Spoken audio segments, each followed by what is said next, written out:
Hi, welcome to the A-List, your go-to spot for all lists relating to movies, TVs, music, the works. Without further ado, let's get into my top 15 films of 2024. At number 15, I have Lisa Frankenstein. Lisa Frankenstein is the directorial debut of Zelda Williams and the latest from writer Diablo Cody. It is about a young, misunderstood teenager in 1989 who happens to reanimate a handsome corpse. The two embark on this zany, murderous journey of love and happiness while trying to locate a few missing body parts along the way. I thought this movie was so severely misunderstood. It is a movie that knows exactly what it is doing and does it so confidently. It really emulates those quirky cult classics of the 80s in such a beautiful way. Zelda Williams has a really confident and distinct vision. I really admired how strong the direction was. And Diablo Cody's signature voice really shines through in this. And I think the marriage of her and Zelda Williams' direction really allows it to flourish in beautiful ways we haven't experienced yet with her work. The production design is outstanding. The costume design is really fun and detailed. And I think the performances are great. Catherine Newton gives my favorite performance of her career. It's so committed. It's so weird, but it's so endearing. And Cole Sprouse really manages to deliver a fun comedic performance without uttering a single ounce of dialogue. My real standout is Liza Soberano as Taffy. I think she does a great job at flipping the cheerleader stereotype on its head while also nailing every single comedic beat and enhancing the moments tenfold. At number 14, I have Ghostlight. Ghostlight is about a construction worker who accidentally winds up in a community theater production of Romeo and Juliet alongside his estranged teenage daughter, where the drama of the play starts to mirror his own life and he starts working through this grief that he has been unable to address until now. Ghostlight is such a triumph of indie filmmaking. It is one of a couple films this year that really dives into the healing power of art, specifically theater. I loved how tonally this movie managed to be really earnest and honest and touching without ever being overly saccharine. All of the emotion feels earned. Keith Kupfer delivers a stellar performance. He should be in the awards conversation this year. I think what he does is such a masterclass in restraint versus explosion, if you will. He stars alongside his real-life daughter and wife, Catherine Malenkupfer and Tara Mullen. They are also great. I think Catherine specifically takes a role that could have been very one note in someone else's hands and really gives the character of Daisy so much life and so much gusto. I just loved the way she commanded each scene she was in without ever overpowering the mission of the scene. We also have Dolly De Leon in a supporting role, and she is just a firecracker. I love watching her on screen, and this time is no different. She is a great foil to Keith Kupfer's character while also allowing the emotional work that needs to be done to come through. At number 13, I have The Seed of the Sacred Fig. An investigating judge in the revolutionary court in Tehran's family is put to the test amid nationwide political upheaval and protest when his gun goes missing. This film is so radical and brave. It was filmed entirely in secret by Mohammad Rasulov. Upon completion of filming, he actually had to flee the country, and footage of this movie had to be smuggled out. I was so impressed with the nuanced and impactful depiction of the way oppressive politics starts at a macro level and seeps into the micro levels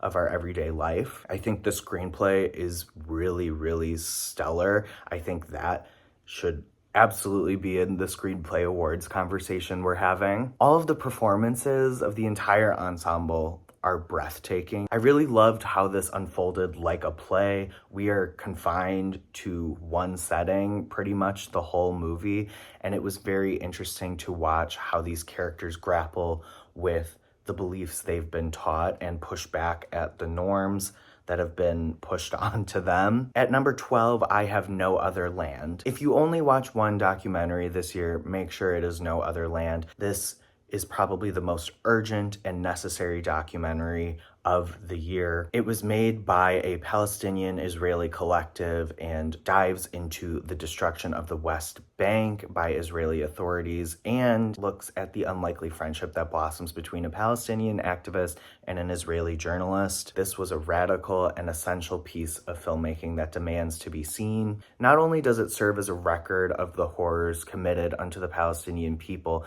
it also acts as a visual testament to their resilience. It plainly presents all the atrocities occurring right now in Palestine, but never exploits the Palestinian people's trauma. It is a hard watch, but I absolutely think everybody should be watching it. This film also has yet to acquire US distribution. I think that is such a shame. I think this movie needs to be in front of as many eyes as possible. At number 11, I have How to Make Millions Before Grandma Dies. This movie is about a university dropout who is low on money and luck, so he volunteers to take care of his terminally ill grandmother in the hopes that she will leave her estate to him. This movie is so triumphant and delightful. I think it does a really great job at marrying some darker subject matter with this beautiful hopefulness as we watch this dynamic between grandson and grandmother unfold. This movie is also just a testament to finding your purpose and how your purpose can present itself in unexpected, beautiful ways when we take the time to look up and really engage with the world around us. I read that the leads Billiken and Usha Simkum, it's their first feature film, which is mind-blowing to me. I have no words for that because the way these two are on screen, you would think they've both been doing this for years and years and years. It is really exhilarating to watch their very subtle, very tender work unfold. At number 10, I have The Wild Robot, my favorite animated movie of the year. The Wild Robot is about an intelligent robot named Roz who washes up on an uninhabited island. As she tries to survive the island's conditions, she begins to bond with and cares for a orphaned baby goose. I cried so much watching this movie. I think this movie is such a beautiful testament to found family and motherhood specifically. The animation is gorgeous. I'm really excited for this direction that DreamWorks is continuing down after The Bad Guys and Puss in Boots: The Last Wish. This animation is gorgeous. It is breathtaking. Chris Bowers' score is just utterly cinematic and moving. It enhances every moment tenfold. Lupita Nyong'o's voice performance is remarkable. It's so exciting when people get in the booth and actually give us a character and a performance. It's such a well thought out arc using only her voice. I loved it. Pedro Pascal is amazing as Fink the Fox as well. He broke my heart. I think Kit Connor is also lovely as Bright Bill. You'll laugh, you'll cry, you'll want to call your mom. It is such an excellent, excellent piece of filmmaking. At number 9, I have Wicked. Based on the hit Broadway musical of the same name, Wicked depicts the unlikely friendship between the two young women who would go on to be the Wicked Witch of the West and Glinda the Good. I was utterly dazzled by this movie. It felt like just about everything I had been waiting 21 years for since the musical first debuted. Cynthia Erivo and Ariana Grande were absolutely put on this earth to play these two roles. As someone who is a mega fan of the musical, I think these two women took these roles, honored what they were, but also reshaped them in beautiful new ways that really add to their character. We've also got Jonathan Bailey delivering Gene Kelly levels of charisma. This man is a movie star. I am really excited to see that manifest itself. He should be in every single thing on a big screen. The beautiful practical production design is just magnificent. It feels like its own character in this movie. And the costuming, Paul Tazwell is operating at a level all his own. Wicked is dynamic, big budget spectacle filmmaking at its finest. This is a movie musical that understands what a movie musical is and what it can be, and I need part 2 right now. At number 8, it's Dune Part 2. Dune Part 2 continues the journey of Paul Atreides as he attempts to get revenge against the conspirators who destroyed his family and his lineage. Denis Villeneuve is operating at a level many directors can only hope to achieve. Visually dynamic and stunning. There were scenes in this movie that just absolutely took my breath away. The performances across the board, top to bottom, outstanding. This ensemble is stacked and they use everyone so effectively. Ugh. At number 7, another Zendaya starring film, we've got Challengers. Challengers is about a tennis coach named Tashi who enters her husband Art in a challenger event to compete against his former best friend and her former boyfriend. This movie is exhilarating, it is sexy, it is so much fun. I love the way it examines power dynamics and uses tennis as a vehicle for that. The score is propulsive, it is exhilarating, it is unforgettable. And our 3 leads, Zendaya, Josh O'Connor, and Mike Fice, all incredible work, doing very different things that culminate in like the complete package, you know? At number 6, we've got The Brutalist. The Brutalist is about a visionary architect fleeing post-war Europe in 1947 who encounters this mysterious and wealthy man who commissions him for the project of a lifetime. It's on all the marketing, but you have to believe it. This movie is monumental, to say the least. Brady Corbett is making a $6 million budget feel like $200 million.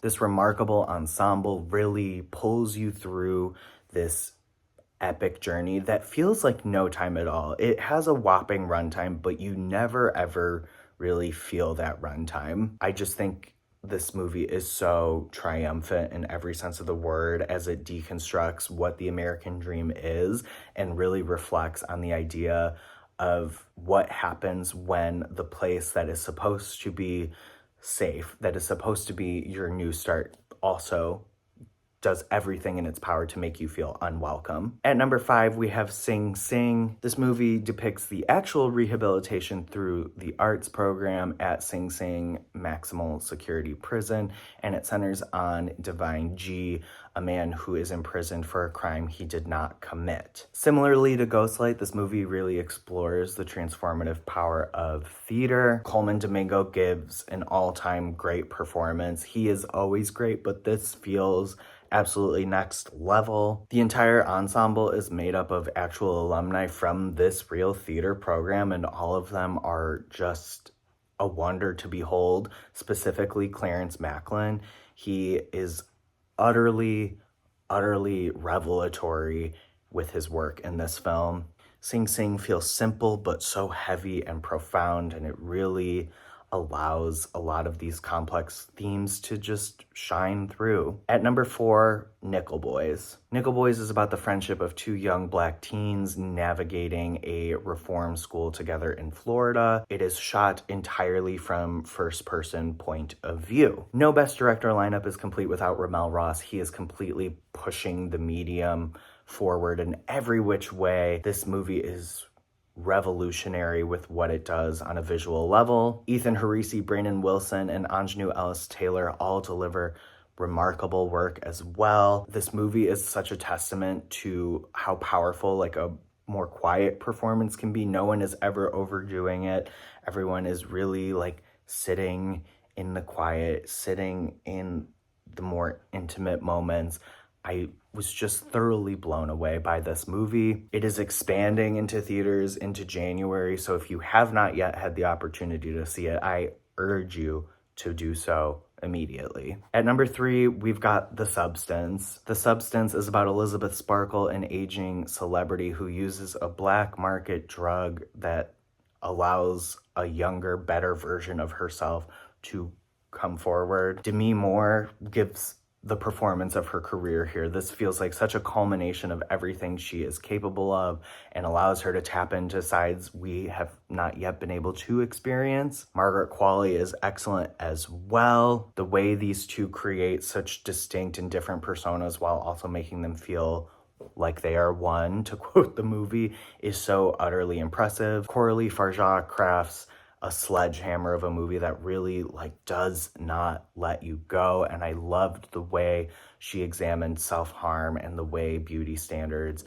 can undo someone. Number 2, Nosferatu. Robert Eggers' latest film is an adaptation of the iconic Nosferatu story. This has been his passion project for years, and you can feel that in every single take of this movie. It feels simultaneously like a beautiful dream and a horrific nightmare. The cinematography is breathtaking. It feels like something out of a storybook. The score will have you digging into the armrests on your recliner. Stellar cast top to bottom. Lily Rose Depp in particular really showcased something I had not seen from her yet, and Bill Skarsgård gives the definition of a transformative performance. He should absolutely be an Oscar consideration. You would not know it was him if he was not credited. Finally, my number one film, a film that I have not been able to shake, a film that is embedded in my brain for this foreseeable future. It's I Saw the TV Glow. I Saw the TV Glow is about a teenager named Owen who is just trying to navigate life through the suburbs when he is introduced to a very weird late night TV show. And as he dives deeper into the show, reality around him begins to crack, and we aren't really sure of what is real and what is not. Jane Schoenbrunn gave us something so bold and so unlike anything I've ever seen. It's such a fascinating look at identity and nostalgia, and I think the allegorical level it's working at is so impressive. This was a movie I had to see multiple times in theaters, and every single time I saw it again, I was peeling back another layer. Bridget Lundy Payne is chilling in this movie, and Justice Smith, I was just floored by where he is asked to go and how he steps up to the plate to deliver that. This movie is so arresting and captivating at a story level, on a visual level, at a performance level. I've just never experienced anything like it, and I know this is a movie that I would have really appreciated and valued had I found it when I was younger. You are not going to see anything like it this year. Please let me know in the comments below what your favorites of 2024 were. Thank you so much for tuning in. Make sure you do all of the things everybody asks you to do, and I will see you on the next one.